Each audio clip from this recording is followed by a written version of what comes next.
a few bathrooms are on your left. Okay?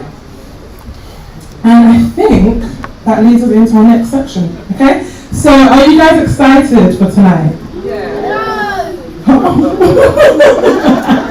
What she meant was, no, I've never ever imagined being more excited than this moment. Right? That's what you meant, right? Yeah, exactly. Well, I'm excited, you guys are excited, and I am very, very pleased to welcome our very first speakers. So, I will introduce them first, and then they will come to our stage. So the first is the chairwoman of the BME Forum, Paulette Lewis. Paulette Lewis MBE is the chairwoman of the Croydon BME Forum and president of the Caribbean Nurses and the Midwife Association, UK. The organisation was formed to develop and support Caribbean nurses settling in the UK. So it is my pleasure to introduce to our stage Paulette Lewis. Paulette.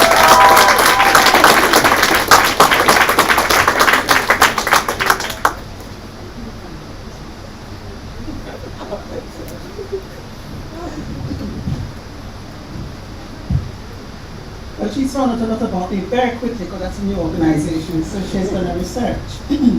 Anyway, good evening, ladies, gentlemen, distinguished guests, and there are many in the room tonight, community organisations, and chairs, ladies and gentlemen, children, grandparents, friends and relatives. I am pleased to be invited this evening to open the launch of the Black History Month. And it's truly an honor to be here tonight. And the Black History Month, I shall just hang on, because I think we're doing this. Thank you. Black History Month, our theme is proud to be.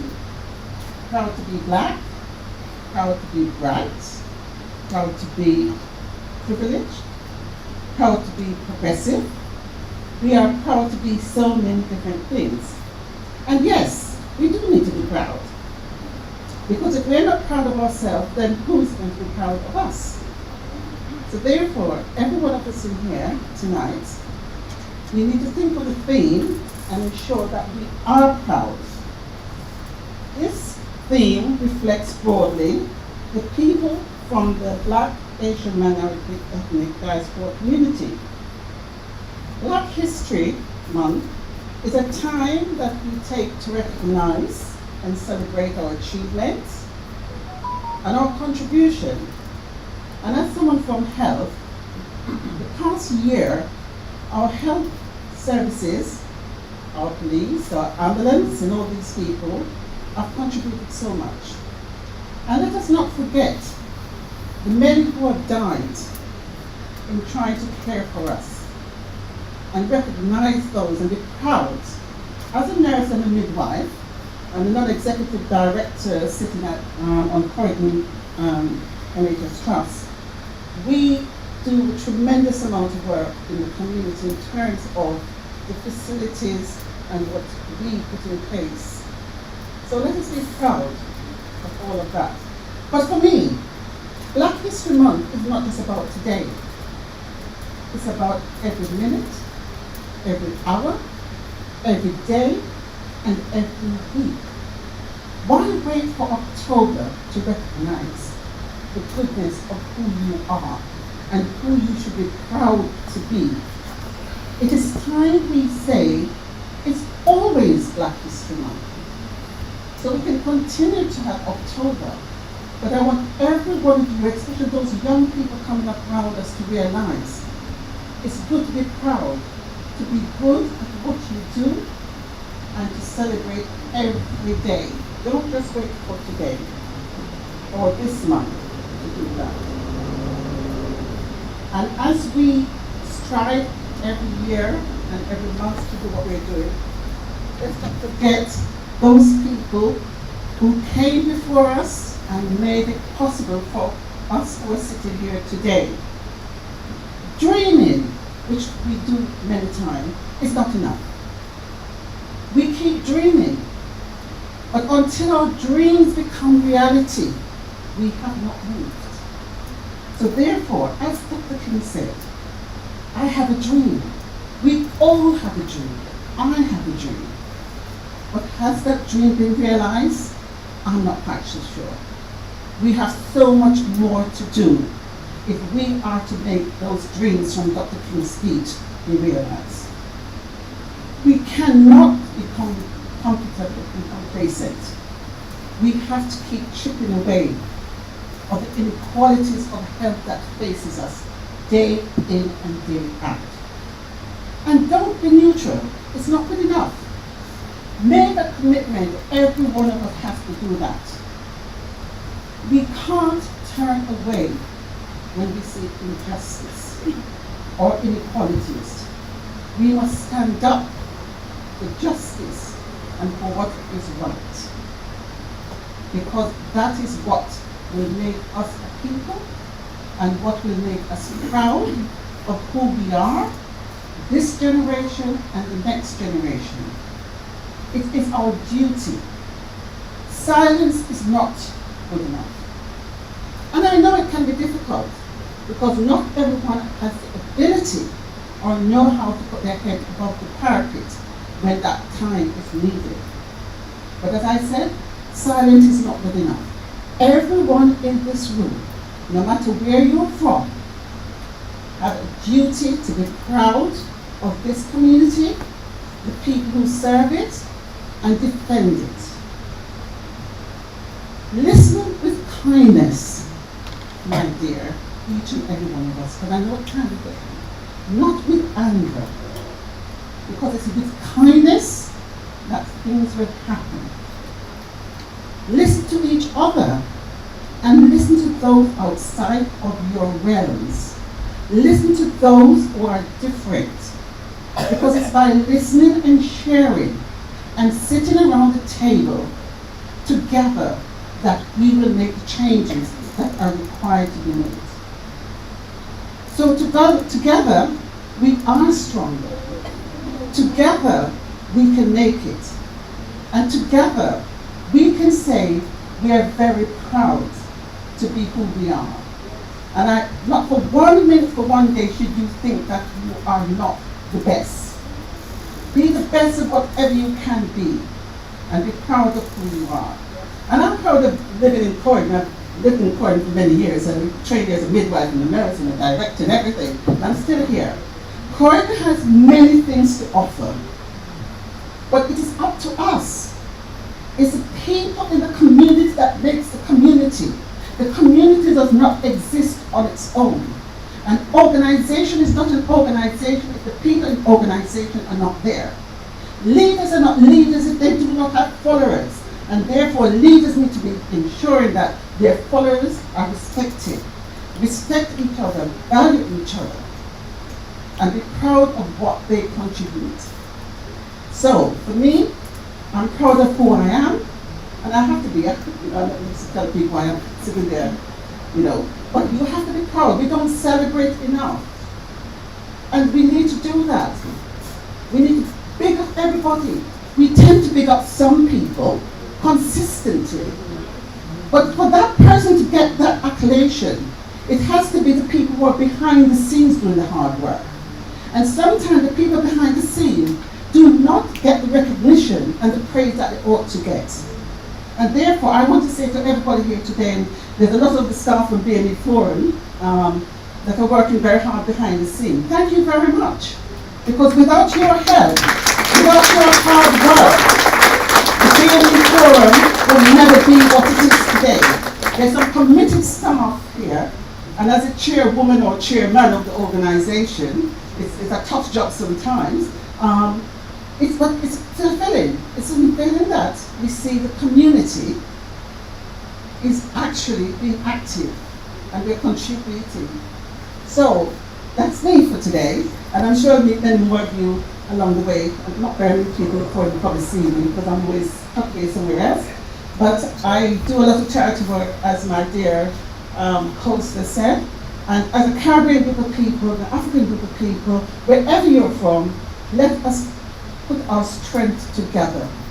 Together we are stronger, not in silos. Thank you very much.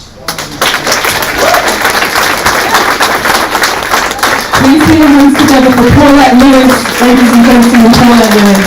Thank you, such beautiful opening words. Together we are stronger. So next up, in keeping with our theme of commencement speeches, we have another member of the BME Forum who I am very, very pleased to announce and welcome to the stage. So again, I'm just going to read a little bit about our next speaker, who goes by the name of Gifty Namaju. Gifty Namaju is the Operations and Finance Manager at the Croydon BME Forum. She is a valued member of the team with over a decade's experience within the organisation. Okay, so please give a warm welcome to Gifty.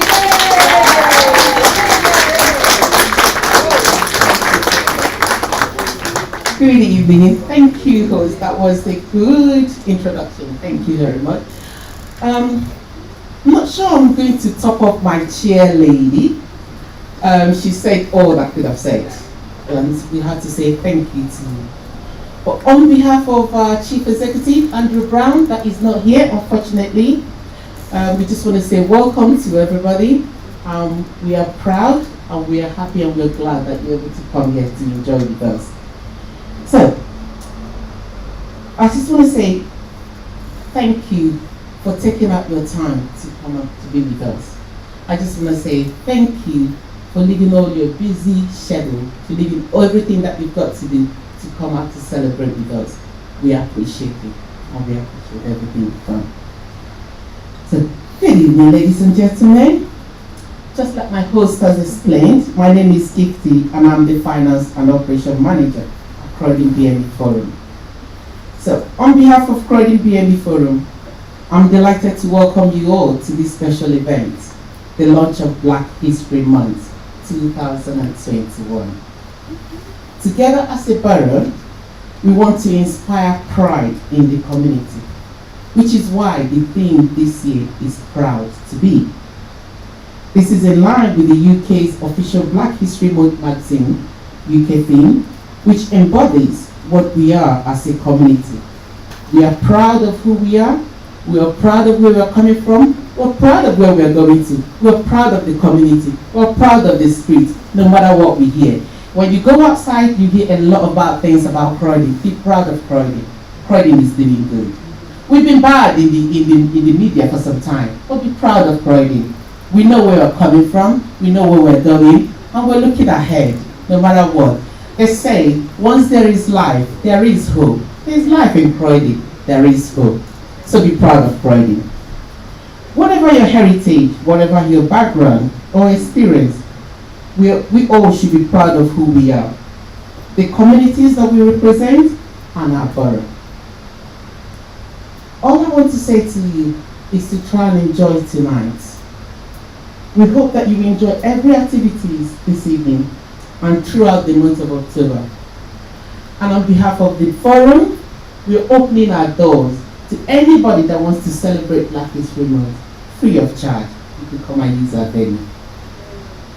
So, I didn't hear a shout, I didn't hear a clap. It costs us a lot and we charge heavily, so I'm opening it up free of charge.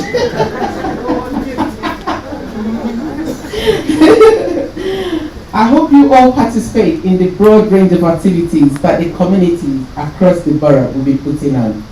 It's on our website, it's on the Croydon Council website, and we'll be advertising it constantly. Finally, I just want to thank all the staff, and particularly I want to say a special thank you to Stella. Stella has worked so hard in putting these events together. And I would just like us to put our hands together and say thank you to Stella. Even in her condition. So from the bottom of my heart, we just want to say thank you. We appreciate you. And all the rest of the team, we love what you've done. And together as a team, we have more things to do. And you will enjoy us. We also want to thank the Croydon Council. Without you, we are not going to be here. So thank you for funding us. Thank you for supporting us. Thank you for giving us the opportunity to give a voice to the community and to help to bring up more leaders. Finally, just want to say thank you to all our partners. We just want to say thank you for supporting us. Thank you for working with us. And I hope you enjoy the evening. Thank you.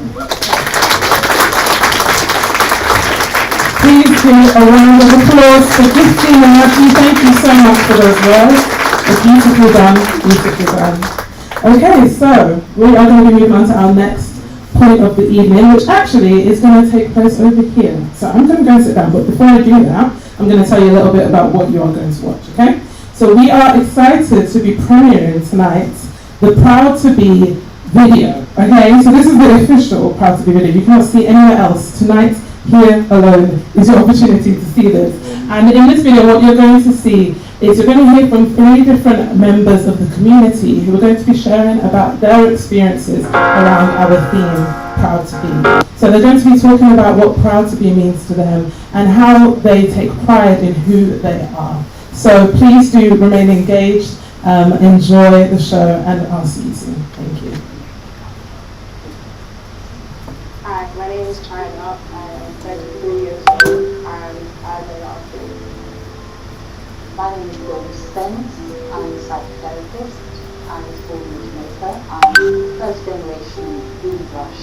Shirley Wilson, 57. I was born on the way. Right stuff.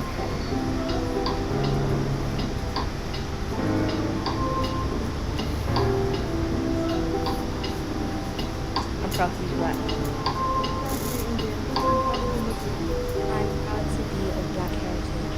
I'm proud to be female. I'm proud to be Asian. I'm proud to be Muslim. I'm proud to be black. I'm proud to be black. We made this poster because some people are too shy to speak up about what they are, so we wanted to empower them, to let them know that it's okay to be you. I'm proud to be black because I love my skin and everyone should be proud of who they are. I am proud to be me.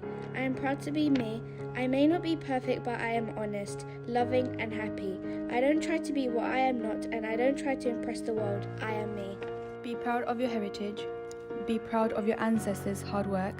Be proud of your flawless black skin. Be you because you were born to be real, not perfect. Be proud, be you. I'm proud to be of black heritage. Although I may not be fully black, I'm proud to be black. To have African I'm proud in to my be life. Indian. I'm proud to be Muslim. I'm proud to be of black heritage. I'm proud to be female. I'm proud to be Asian. I'm proud to be Muslim. I'm proud to be black. I'm proud to be black. LGBTQ+ people don't get enough We recognition. made this poster because some people are too shy to speak up about what they are, so we wanted to empower them, to let them know that it's okay to be you. Hi, my name is China. I am 33 years old and I'm an artist. I am proud to be me. My name is I am Dawn proud to be Spence. me. I I'm may a not be perfect, but I am psychotherapist. honest, I was born in loving and Jamaica. happy. I'm I don't first try to be what I generation am not, and I don't Windrush. try to impress Shirley the world. Wilson, I am me. 57. Be proud of your heritage. I was born over Be there. proud of Right your stuff. ancestors' hard work. Be proud of your flawless black skin. Be you because you were born to be real, not perfect. Be proud, be you. I'm proud to be of black heritage. Although I may not be fully black, I'm still proud to have African in my life. I'm proud to be black. I'm proud to be African. I'm proud to be Congolese. I'm proud to be Tristan. I'm proud to be dark skinned. I'm proud to have Afro hair. If you're like black people and LGBTQ+, I came to this country when I was 11 and a half, which was in 1966. It was at a time when we were still very new in this country. We all stuck together. You know, my mum had her friends and extended family that we all had in our lives in South London. So there was really very little interaction on a social level with English or non-black people. But when I go home, I feel at home Being black is because about I don't feel creativity, racism. excellence. Most of my growing up was done not in London. invisible, Go and up in I will Crystal Palace be in the heard. athletic Every track. inch of I had to go to a myself special is school in the excellent, end strong and because I couldn't unstoppable. process information proud as to be black good as my also because sisters I and brothers. love The first job I my got history was and I went culture. playing in But the being park, black and the isn't first job what I got am. was working with the Also park keeper, human. picking up litter. Someone saw something in me that they know I'm going to go do well with something. And ever since I've been given more help to do things and stuff. Jamaica is a very beautiful island. It's just the personalities, the music, the food, the way we interact with each other. I am half Jamaican, half Indian, and I live in Croydon, but I'm originally from up north. So I always associated more with my Jamaican side. than anything else. My parents from Jamaica. I always love my culture, my colour. Never doubted it or nothing. Because I was born with a disability, that made me even stronger, and I do a lot of work for people with disabilities. I support them, teach them computer skills. And at the moment, I'm doing a music stuff on Zoom for them. And before, when we started it, they wouldn't sing. So I got them singing it. They can't talk like us, but they make noises and they look on their faces when music's being played. Recently, I've just started writing poetry, which I've never done before. Since lockdown, people are teaching me how to write poetry. Without even going to college or doing anything, I've done so much stuff like that. Jamaican's all about like cooking, having fun, going to party, raving, Christianity, and like it's all about unity. I feel like there's so much to learn from like in Jamaica. Well, what is your number one thing about Jamaica that you love? I think food. Jamaican food is so good. Everywhere I go, they just love the face, man. I think it's the face. It's called 12 Flavor, and I started it in 2016. So far, so good. It is going very, very well. The food is fantastic. You cannot go wrong with food.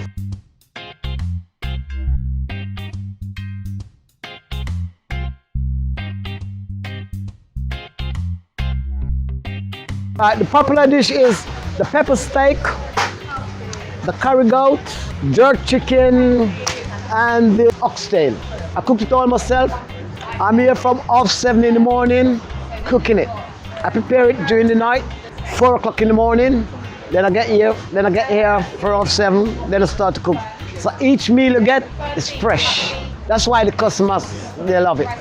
So I'm here 4 days a week. From Tuesday to Friday I'm here. And Saturday, I'm in Battersea, and I'm looking to get another place in St. Albans. St. Albans is a very, very nice place to get one. You know, the fact that it's so easy to forget that we've had all of these prejudices and we've kind of become numb to them. Because when I first came to this country, my mum told me to be careful when I crossed the road, because if I got knocked over, it wouldn't matter because I was black. But I actually remember we had a little corner shop and she used to send me to buy food and they wouldn't serve me. And she would say, where are the things that I sent you to buy? And I said, but they're not serving me. And she had to go to the shop after a few times and talk to them, and they still wouldn't serve me. Because I was only 12, did I really clock that was racism? What else could it have been? Growing up in North, like I was bullied a lot, being the only black person there. I even got suspended for sticking up for myself after being bullied, and you know what? It was really hard, but going through that gave me a strength. If you grow up in a situation like that, you could either hate yourself or get strength. I had a bit of both. There was a moment when I hated being black because I was like, what, being black was a curse. But looking back, I got so much strength from that. It just showed me that I never want to be so hateful of someone purely based on their skin or just like things that they can't change. I never want to focus my energy on that. I'm never going to be like these people. I'm never going to be so hateful of anyone. I mean, there was moments when I really hated being black. I really, really hated it. But yeah, it gave me strength, yeah. I believe in God and stuff, and I've used that as a positive. We was growing up in a Pentecostal house. All you was listening to when you was young was gospel songs about Jim Reeves and stuff like that. Until you get old enough to make your own mind up where you want to take your life. And then going to school and you'd be referred to as a wog. I don't even think we bothered to defend it because at the time there were all sorts of things happening, like there was a gollywog on the Jam Jar, called the Black and White Musical, where they would dress up as black people on a Sunday afternoon and we all used to sit down to watch it. I used to like edit my pictures to make it look light skin, and I just wanted to teach young kids and like adults to just love the skin they're in, and that's what my art is about. It's literally about teaching black and brown people that their skin they're in is beautiful, their chocolately melanated skin is perfect, they don't need to change anything. I went to the bank and said, can I have a loan please? And they gave me a loan and I found service offices and then ended up in Lower Regent Street with 200 temps and 14 members of staff. And that's how I started it. You know, if I thought, oh my God, I'm black and therefore he's not going to let me do it, I would have just not bothered. Don't think about colour. If somebody puts you down because of colour, move on. Don't focus on it. Don't spend any time trying to make that right. Go somewhere else. Just be tenacious. Think about your own talents and just make that work. I won an award I went up there to pick my award. My mates put my name forward for this community award. And they never said anything. I just got this phone call saying, your name has been put forward. And they said it was for long service award. There's not many people, there's only 2 people get that award, but I've been volunteering over 21 years now. I started as somebody in my 60s, a website for the 50+ generation. It's called the 50+ Online Cafe, and it's a one-stop online platform for people to go to find employment, training, listening to music, learn about gardening. It has a focus on disability, mental health issues and volunteering. Anything that you can think of, actually. Growing up and going through the things I went through, when I was growing up, I thought being black wasn't a good thing. So I had to find this love within myself. And because I found that love within my skin color, and I realized, you know what, being black is beautiful. Please stop letting all these people tell you otherwise. The sun works magic on your skin. So I'm so proud that I have a skin color that no matter what I wear, it literally pops. My skin pops in summer, in winter, it pops. And I'm just so proud to be black because my melanated skin pops. And I love it. I was born with a mild learning disability, cerebral palsy, where the leg goes out that way. But it doesn't stop me from doing what I really want to do. Being black is beautiful, and nobody can take that away from me ever again, because I'm so proud to be black and I'm so proud to be in the skin that I'm in.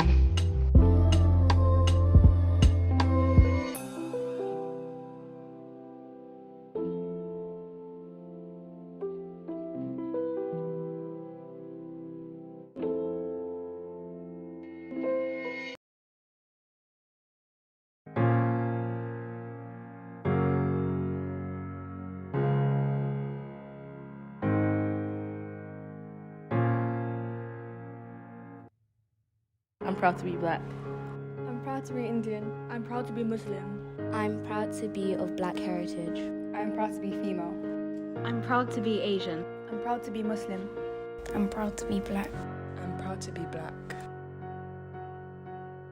We made this poster because some people are too shy to speak up about what they are, so we wanted to empower them, to let them know that it's okay to be you. I'm proud to be black because I love my skin and everyone should be proud of who they are. I am proud to be me. I am proud to be me. I may not be perfect, but I am honest, loving and happy. I don't try to be what I am not, and I don't try to impress the world. I am me. Be proud of your heritage. Be proud of your ancestors' hard work. Be proud of your flawless black skin. Be you because you were born to be real, not perfect. Be proud, be you. I'm proud to be of black heritage.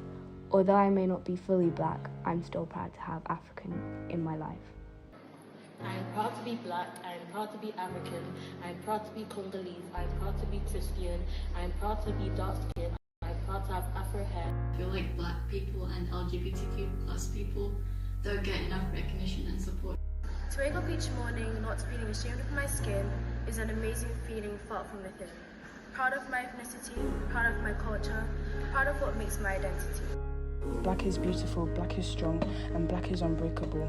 I am proud to be a young girl and I'm proud to be an African. I will ignore those who challenge these declarations because I know my worth and I see the truth.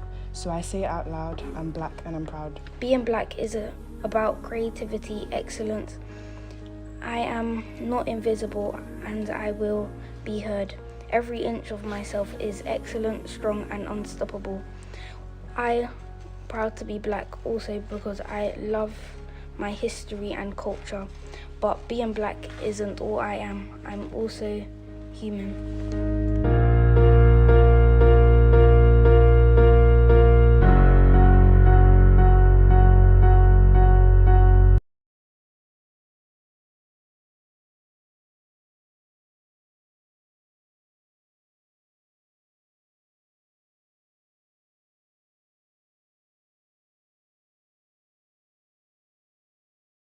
Together for our holiday. Thank you very much, Deborah. I can't remember the last time I was called special, so thanks for that. And yes, it's great to be here. As Deborah said, I'm Councillor Ola Kalade, and it still feels quite weird calling myself councillor. Patsy, I think it's going to take a bit of time to get used to. But I was elected in May as the councillor for Kenley. And I just want to thank the Croydon BME Forum for inviting me today. Andrew's not here, but a massive thanks to Andrew for his support over the years, and Paulette. I'm not sure if Paulette's still here, but we need to connect very soon. What can I say? I'm very passionate about Croydon. I love Croydon. I'm not ashamed to be from Croydon. Amen. Amen. Yes, not ashamed to be from Croydon. And what I'm really passionate about is our young people. Really raising their aspirations. From my perspective and my sort of individual, journey, it's two things. It's the education of our young people and actually making sure our young people have good access to employment opportunities. Because we know these two factors have a significant impact on the trajectory of who they become. And one of the things I do outside of working for the council or working for my residents is advising FTSE 100 companies on how to really amplify their ambitions to recruit, more young people from Black, Asian, mixed race, ethnic, minority backgrounds. And after the death, the murder, the horrible murder of George Floyd, it was such a terrible time for us as a community, a terrible time for us as the world. And for me, I think what kind of gives me strength is as a response to that, a lot of organisations are making significant steps and progress that really accelerate, what really needs to happen. And I'm even really more passionate when I come to our Friday meetings and I see the relationship with the beliefs, and that's come a very long way. So I think we have something really special going on in Croydon, and I really want us to capitalise on that. And the last thing I'll just say is, what Black History Month means to me is just reflecting on how far we have come, but I guess more importantly, how far we still need to go and how much work still needs to be done. And just to echo what Paulette said so brilliantly, especially for our young people, let every day be your Black History Day. Let every month be your Black History Day. We have so much heart, so much resilience, so much talent in our community. So let's make some history. Let's create some history. I never would have thought I will become a councillor. Trust me, Patsy. If I can do it, trust me, anyone can do it. Trust me. So I just really want to encourage us to really, let's create some history. Let's put some heart in Croydon, and let's just, make Croydon what it should be. So thank you very much. Thank you very much for having me. Thank you. Give it up for Ola Kalade once again, please. Thank you so much for those words. Thank you. I also did want to make an announcement based on the last video that we saw from Norbury High School for Girls. If you did notice, there was some amazing artwork featuring within there, and that actually is in the house right now. So if you turn around, you can see it on display. So if towards the end or any point during today's event you'd like to have a look for yourself, then please do feel free to do that. Next up, as I mentioned, we have special guests in this house, and the next needs no introduction to BME Forum. However, we are very, very excited to have with us Superintendent Andy Britton. So a little bit about Andy Britton before you just a little bit about you before you rise to your feet. Superintendent for Partnership, Andy Britton is the Superintendent for Partnership and Neighbourhood Policing for the Metropolitan Police in Croydon, Sutton and also Bromley. So please, Andy, you may now take to the stage. Thank you so much. I've been sat staring at that picture there in the background, and two things really resonated with me. One of which was history, and it reminded me I failed it really badly at school. And the second one was proud to be, and that is how I feel about our relationship that I've built up here in Croydon with the friends I've made. I've been a police officer for 27 odd years. I'm older than I look. And in that time, I've never had such a rewarding friendship with the local community that we have here in Croydon. And when you think about that's been formed against the backdrop of everything that's been going on in the world, I think it's truly amazing.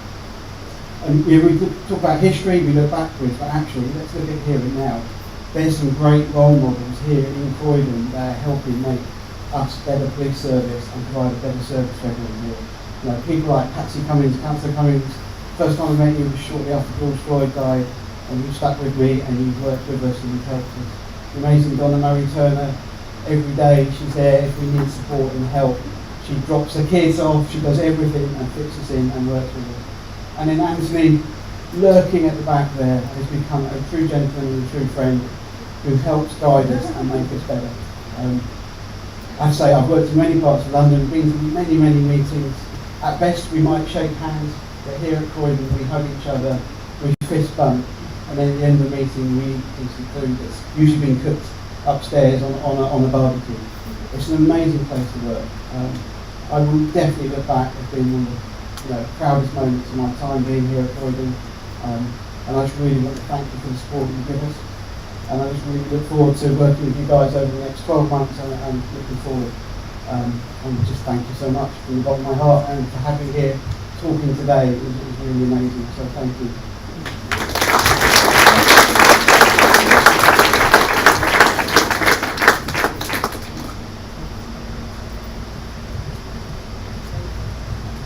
Sorry, I didn't need you to host that. Thank you very much. Please give it up for Andy. Thank you. Thank you, Andy.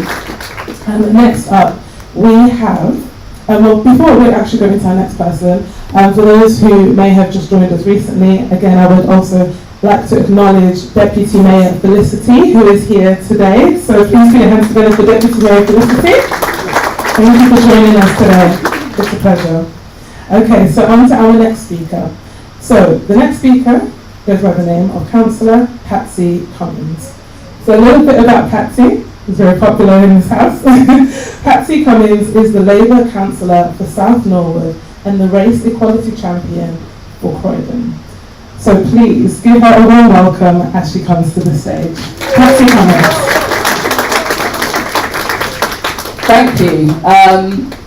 There's been some great speeches, and all those who've spoken have actually said all the things that I think we needed to hear today. So I thought, rather than repeating the boring rhetoric you've heard from me time and time again, I thought I'd do something slightly different. So, bear with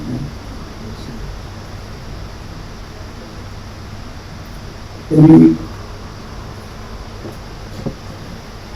Instead of a speech, I wanted to change, so please don't make a run for the door. I decided to give you some rhythm that you've never heard from me before. Donna, rhythm. Rhythm! I would not profess to be a laureate. We already have one of those. It's our amazing Shaniqua Benjamin. You must have heard all of her prose. In my day, it started with crick, and the reply that followed was, today everybody is spitting, and you click instead of giving a clap.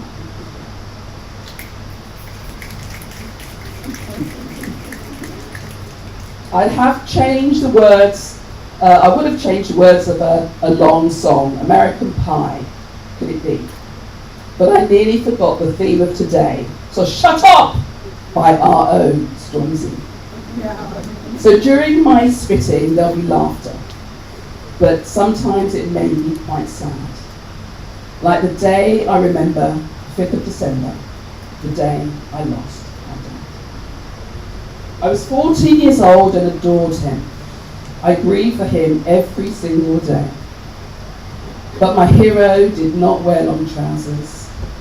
It was my mother who showed me love. That generation is amazing. They fought for us morning and night. They taught us the challenges we have to face, made us strong to continue to fight. Since then, we are seen in all places. I myself was a political advisor. We're now in the Commons and now in the Lords, and we're even in the House of Lords.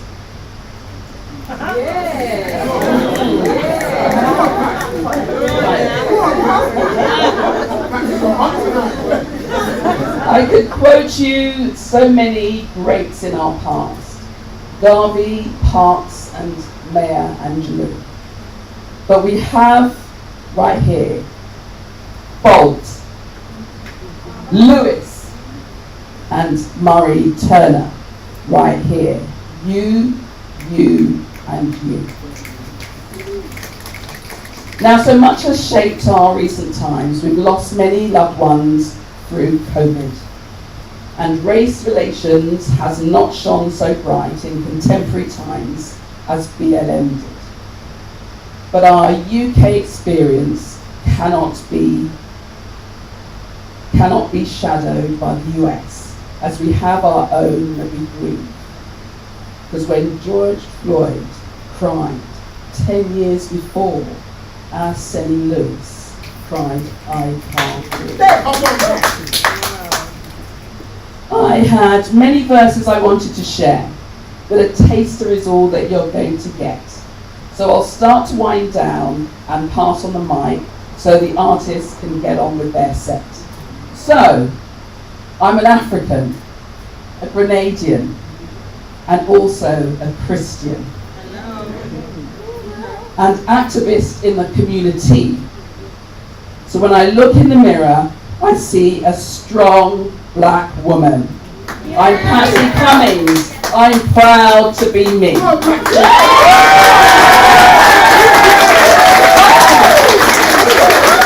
Please give it up for Patsy Cummings. Phenomenal. Some of us didn't see that coming. You were an underground artist, didn't you? This is turning into an open mic tonight. Anybody else? I love that. That was phenomenal and also so personal. You know, the things that you shared there, it was powerful. So thank you. Please, once again, put your hands together for Patsy. Okay, so in keeping with our acknowledgements, we would also like to acknowledge the presence of Leader of the Council, Councillor Hamida Ali, who is here with us. So please put it up for Hamida Ali, please. Thank you. Thank you for joining us. Thank you. Okay, so who's ready for some music? I feel like you knew what was next because you said 100%. We are excited to bring on the Royal Voices Gospel Choir. The Royal Voices Gospel Choir are a collective of Norbury Manor pupils, ex-pupils, and community members. And today they are here to serenade you with their beautiful voices. And I'm not just saying that because I was here earlier during soundcheck. It's going to blow you away. Honestly, it's phenomenal. So we are very, very excited to have them. So I'm going to run away and let them come to the stage. So please welcome once again Royal Voices Gospel Choir.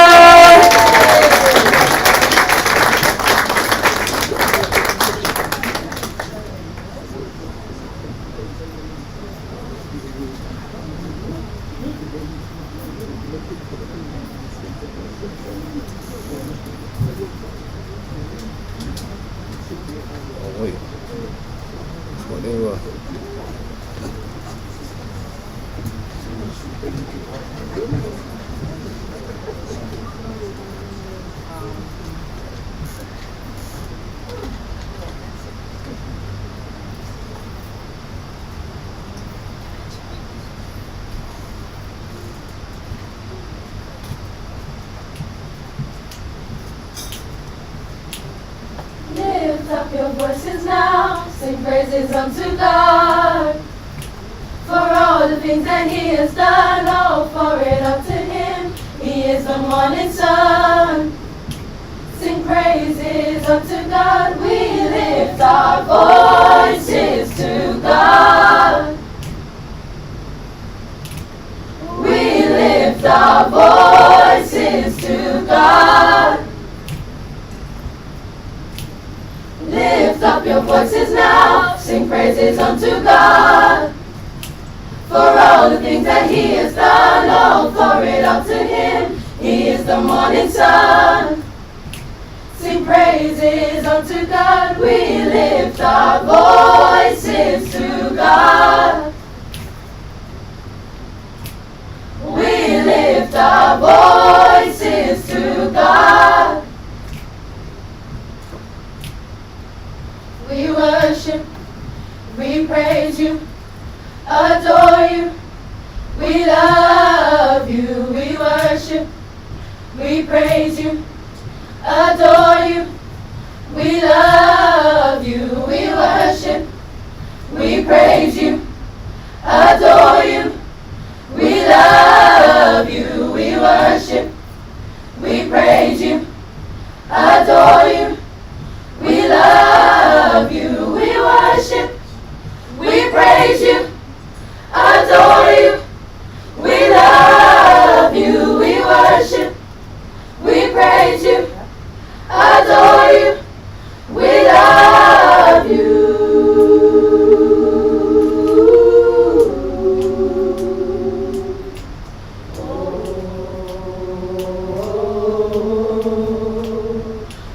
Oh, you love me too much.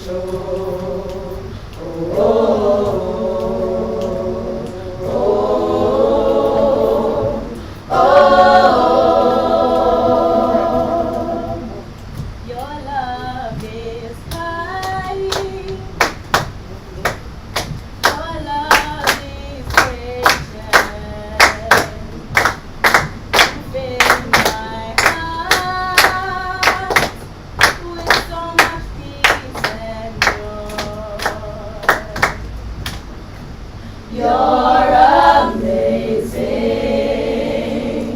You make my life feel brand new. You're amazing. You make my life feel brand new. Jesus, you love me too much, oh. Too much, oh. Too much, oh. Excess love, oh.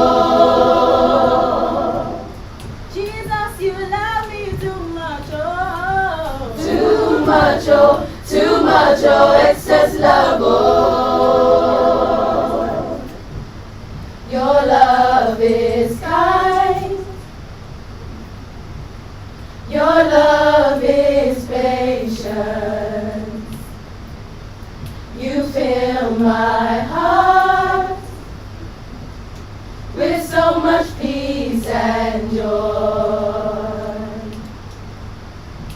You're amazing. You make my life feel brand new. All your promises are yea and amen. You're not a man, you never lie. Jesus, you love me too much, oh. Too much, oh. Too much, oh. Excess love, oh. Jesus, you love me too much, oh. Too much, oh. Too much, oh. Excess love, oh. You're amazing. Oh, oh, you make my life feel brand new. You're amazing. Oh, oh, you make my life feel brand new. You're amazing. Oh, you make my life feel brand new. All your promises are yea and amen. You're not a man, you never lie. Jesus, you love me too much, oh. Too much, oh. Too much, oh. Excess love, oh. Jesus, you love me too much, oh. Too much, oh. Too much, oh. Excess love, oh.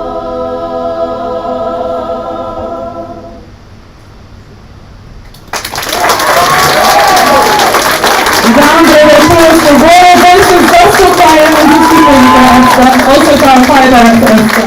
Well done, thank you so much. Just before you guys go, I'm going to pick on one person, okay?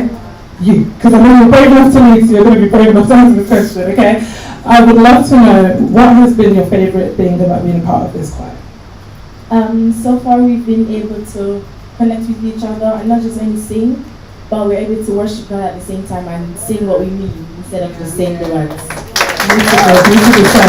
Well, it was wonderful and we found every single word. So thank you once again. You guys may go back to your seats. Thank you. Stunning, absolutely stunning. You know, where I come from, they said men shall grow. That's Nigeria. And that's just to say that honestly, they're just going from strength to strength. And the younger generation, you know, the hope is that they will supersede anywhere that we've got to in life. That was beautiful. Okay, so we're going to have a little moment of conversations. So the next guest that's going to be on the stage is actually all of you. Yes, that's right. All of you guys are going to be on the stage. So we're going to be doing something which we call culture conversations. You have all come here from different walks of life, from different experiences, but ultimately we've been united together for the same purpose. And so what we want to do is just have a little bit of a conversation around our theme, Proud to Be, around the Black community. And you know, the more that we talk, the more we have conversations like this, the more that we can learn. These opportunities for us to learn from one another and share also. This is an open and a safe space for you to share. So I will be welcoming a co-host for this moment, who also needs no introduction, of course, Donna Marie Turner, and I'm just going to give her flowers just before she comes to the stage as well. Donna Marie Turner is the community leader, chair of the Safer Neighbourhoods Board, the founder also of Another Night of Sisterhood, and an equality, diversity and inclusion consultant. So please welcome Donna as she comes to co-host this cultural panel. How are you guys? I'm fine, thank you everyone. Thank you for my flowers, I appreciate that. It's a pleasure. Okay, so we're going to be asking a few questions, and the first one I actually want to pose to you, if that's okay. Okay, great.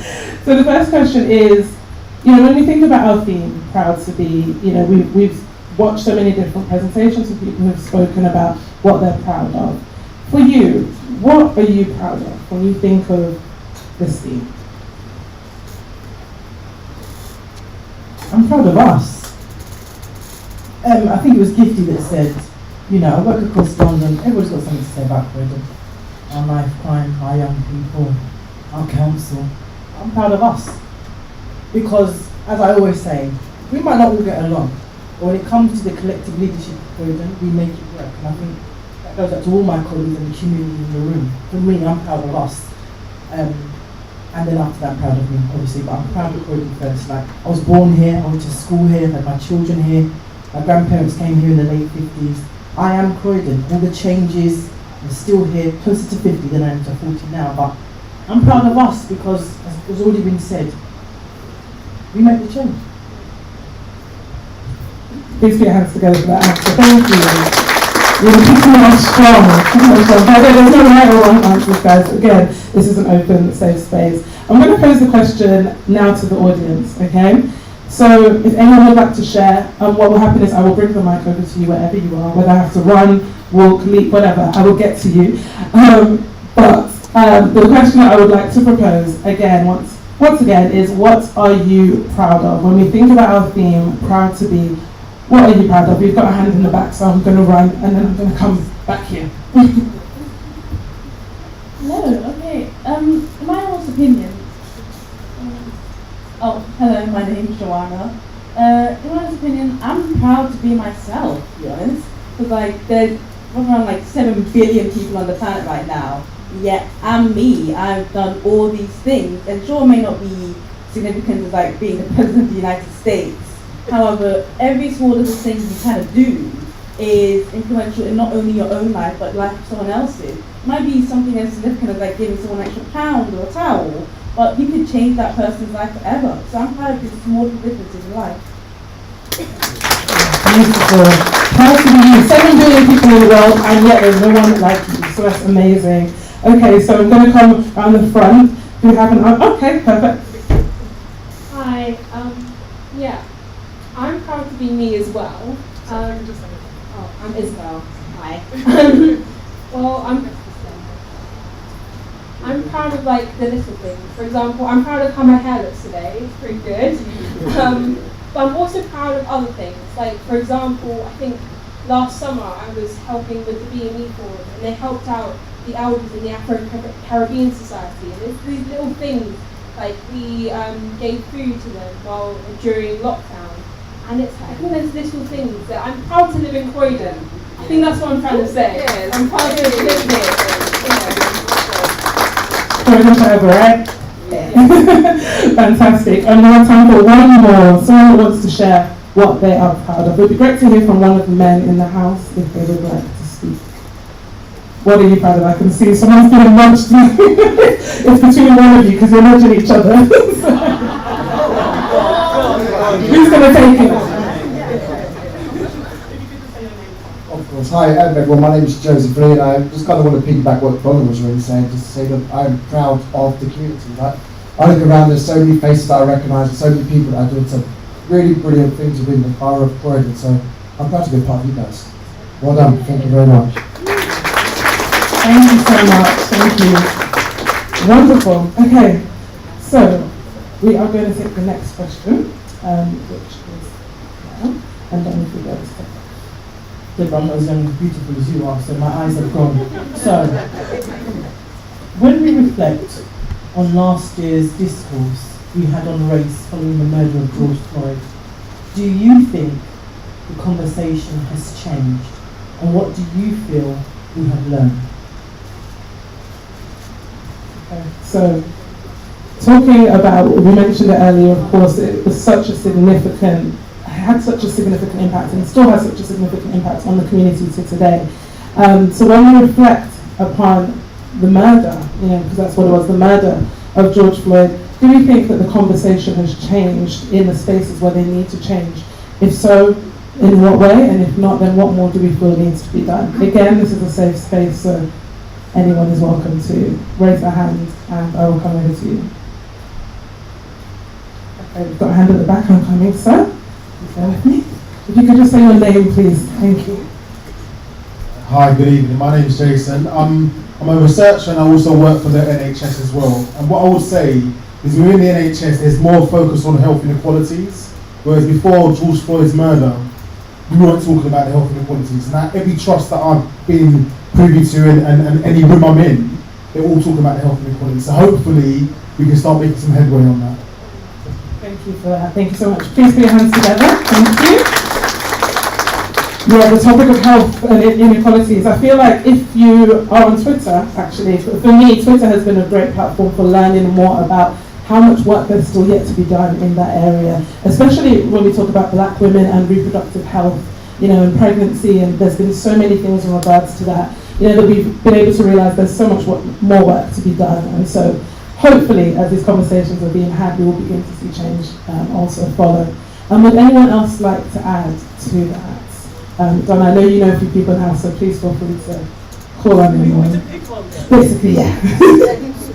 Okay, perfect, thank you. Hello, Davina. I work for Croydon Council and I chair the Race Equality Network there for staff. So I think from a network perspective, for us, things have changed, although it's slow progress. But staff are feeling listened to by the executive leadership team at the council.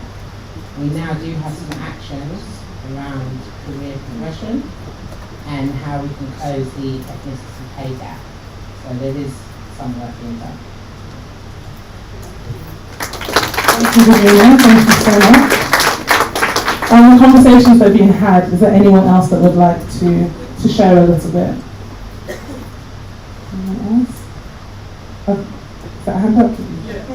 Would you okay, fantastic. I was just going to say, from a borough perspective, after George Floyd's, I work with the police, as you know, that's my role, second neighbourhood chair, and it's my role to hold the police in Croydon to account for their actions in the community. Anyway, after George Floyd's there, Mr. Stringer, who's not here, so that's Andy's boss, rings me and said, John, I've set a two-hour meeting with you.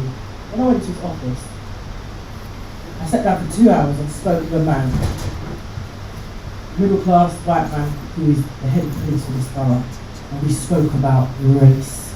We spoke about how he felt about it, his experience, his journey, and also my lived experience. And it was the first time that I, in my life, and definitely George Floyd's given, it's opened up conversations. That's all I think people of colour, as you said, Davina, that's all we want. We just want to have the conversation.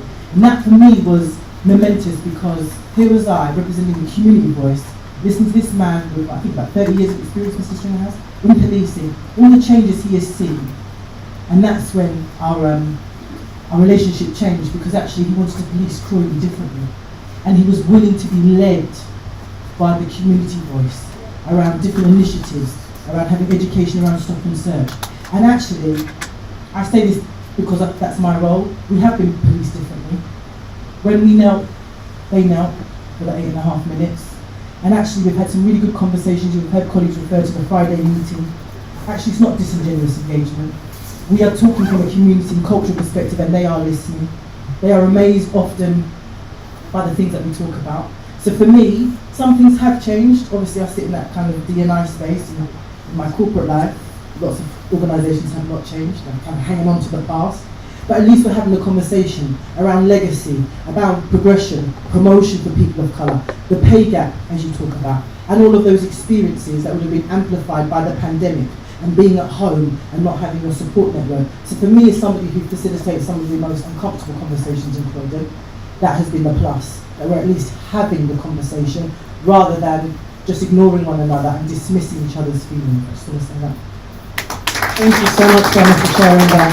It's so helpful to have your insight, especially in the area of policing, because of course that's such a huge issue, within the black community. And so it's really amazing to hear that there has been progress, and hopefully there will continue to be so.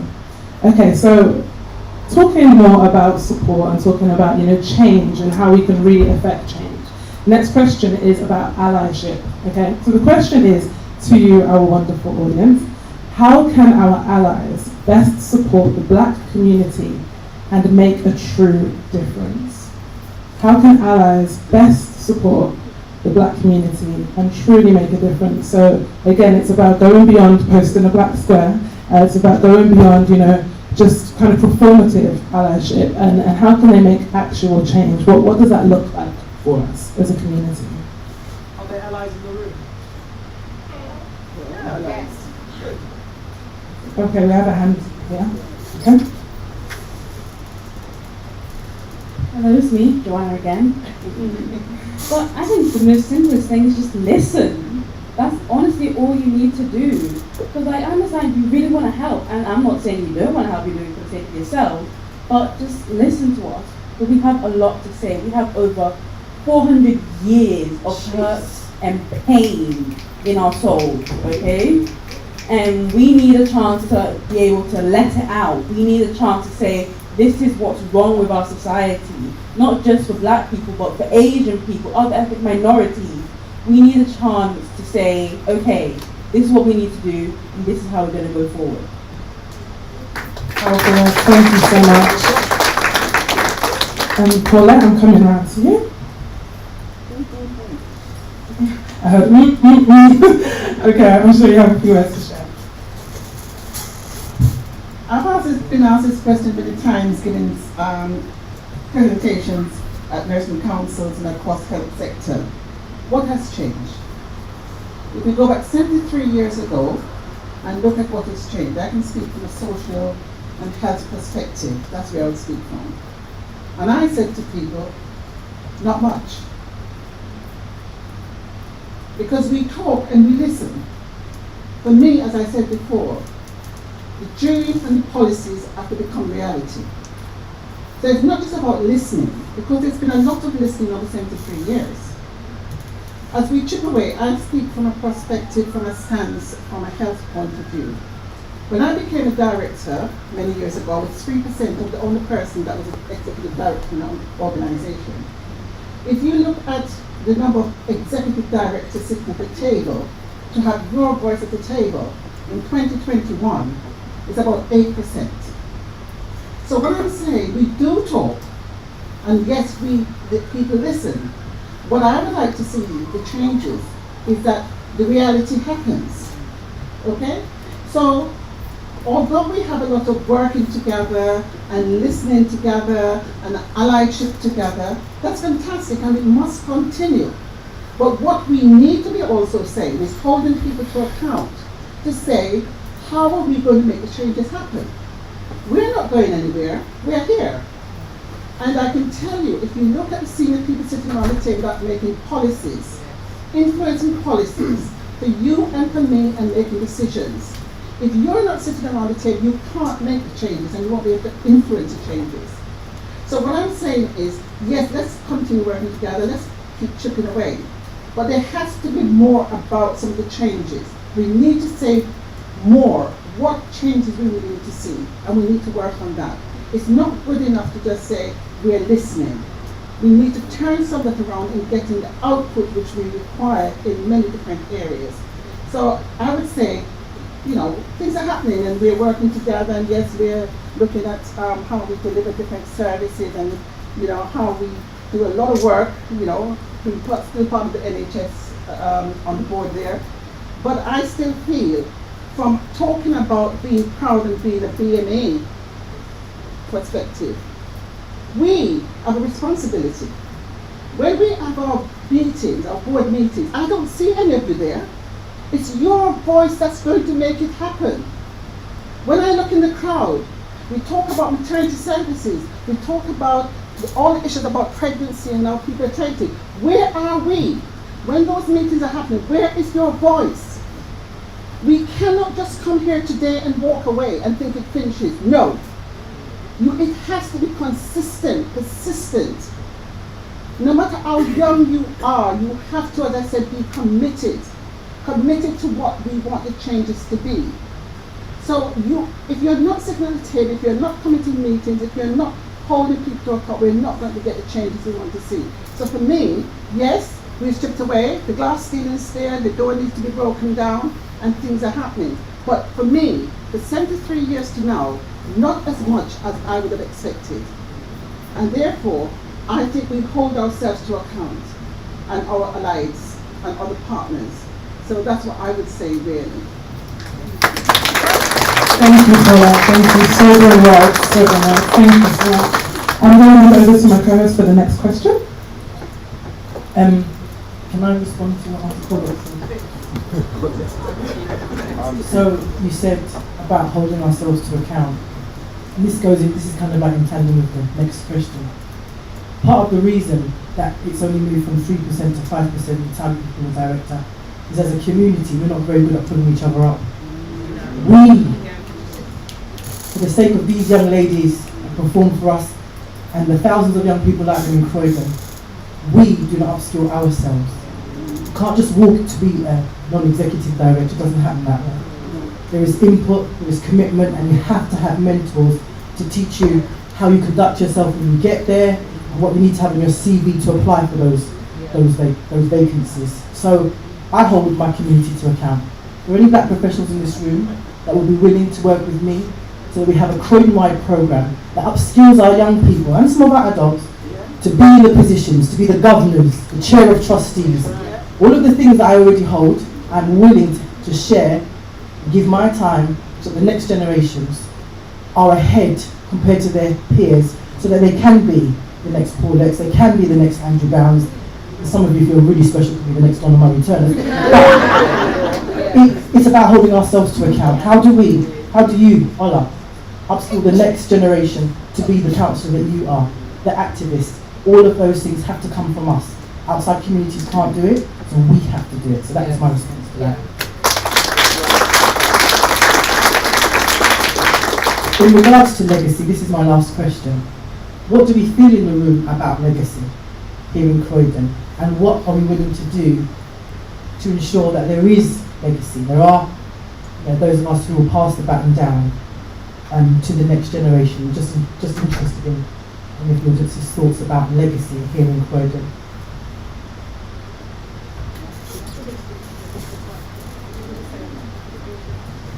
My name's Mark Hugh Hayden. I'm a head teacher in Croydon.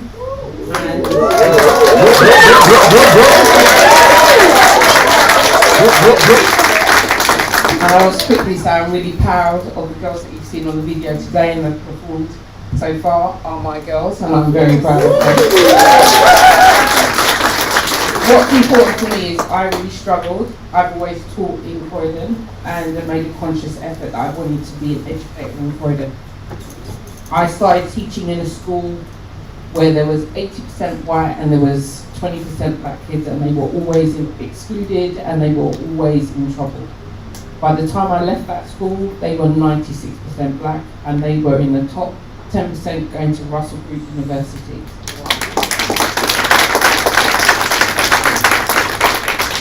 I moved to a school which I'm blessed and proud to be head of, and amazed at the diversity of the students and the staff that I have. And when I became a head in that school, me and my friends here made a conscious effort that we were going to pay it forward. So we mentor and we coach other black educators to become head teachers. We have less than 3% black head teachers in the country, and we need more of them.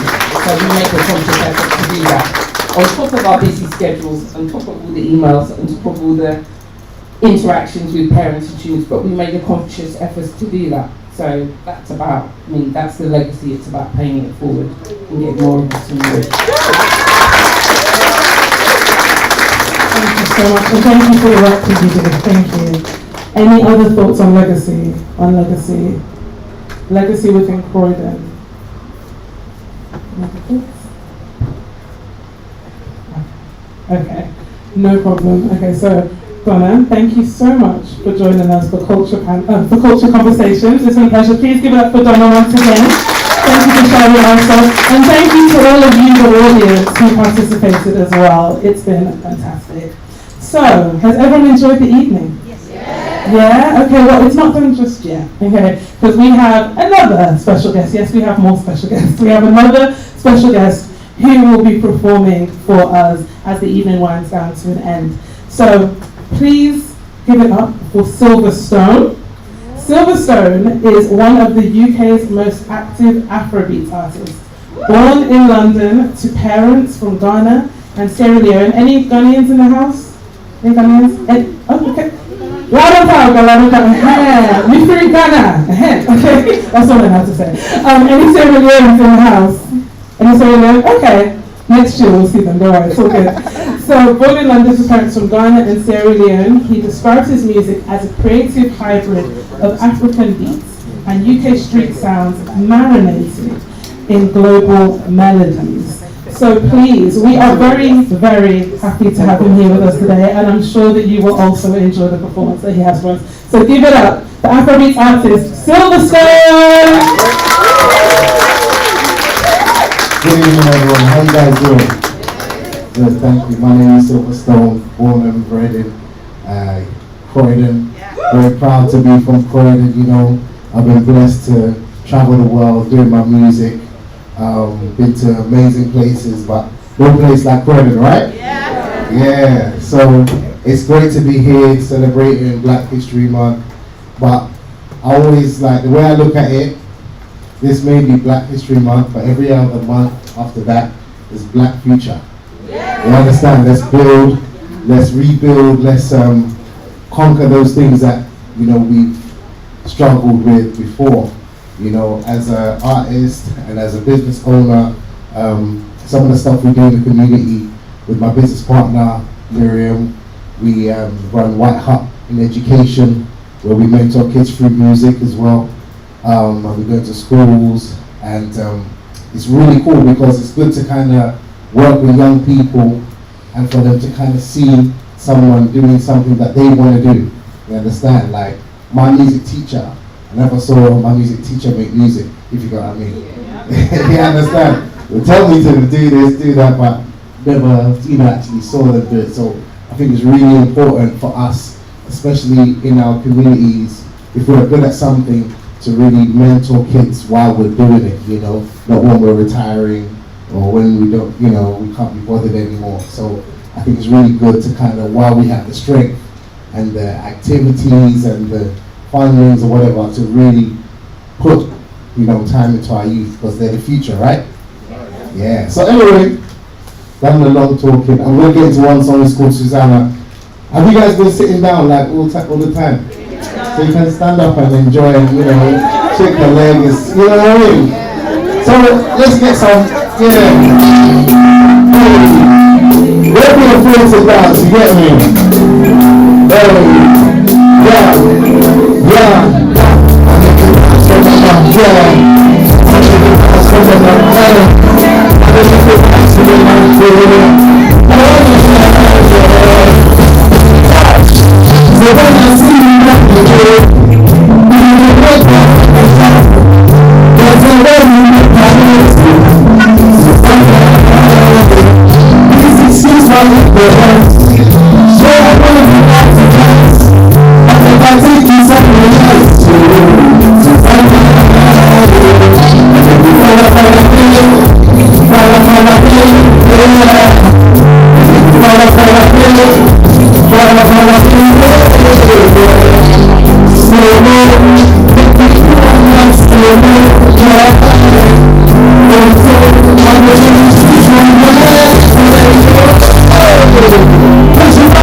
Well, there is going to be a mini after party, so that will definitely be an opportunity, Annie, to bust some moves at that point. Thank you so much, Silverstone. That was fantastic and a great end. Have we enjoyed this evening? Yes? Are we going to come back next year? Fantastic. Thank you so much. On behalf of the Croydon BME Forum, I just have to say a few thank yous. Thank you to all our speakers and performers. Thank you also to Deputy Mayor Councillor Felicity Flynn and leader of the council Councillor Hamida Ali for attendance. By the way, you can clap as I'm saying all the thank yous. Thank you to Croydon Council for their support. Huge thank you to our venue partners, Business Exchange Hub. Thank you for making this possible today.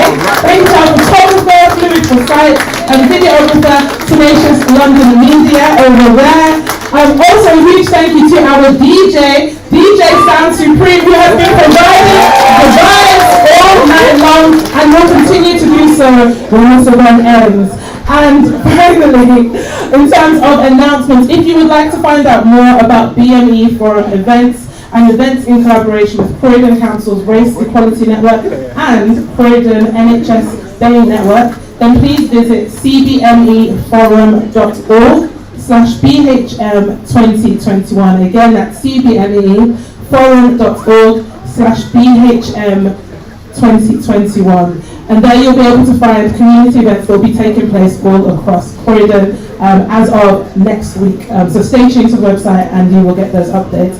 Finally, make sure you're following us. If you haven't already, tweet, Instagram, and let people know what we've done this evening. It's been fantastic. So follow us on Twitter and Instagram at Croydon BME Forum, and the hashtag is Croydon BHM. All that's left to say is to welcome our final performers who will really close the night. Which is Norbury High School for Girls, who will close us out. I've been your host, Deborah Chosen. Have a wonderful evening. Thank you.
Absolutely amazing. Thank you so much. Thank you. Thank you. And one last announcement. I couldn't let the evening end without thanking a very, very important individual in-house. The woman behind this, who has been working tirelessly, our partnership coordinator at BME for Stella Bob, who's currently trying to listen to the floor, but you are going to get your hand. Well done, and a huge thank you for all of your hard work, the hours, the time that you put into this, and the community of your labour. So thank you, Stella. And finally, once again, thank you all for attending. DJ is going to take us out, so enjoy the rest of your evening. Thank you. Goodbye.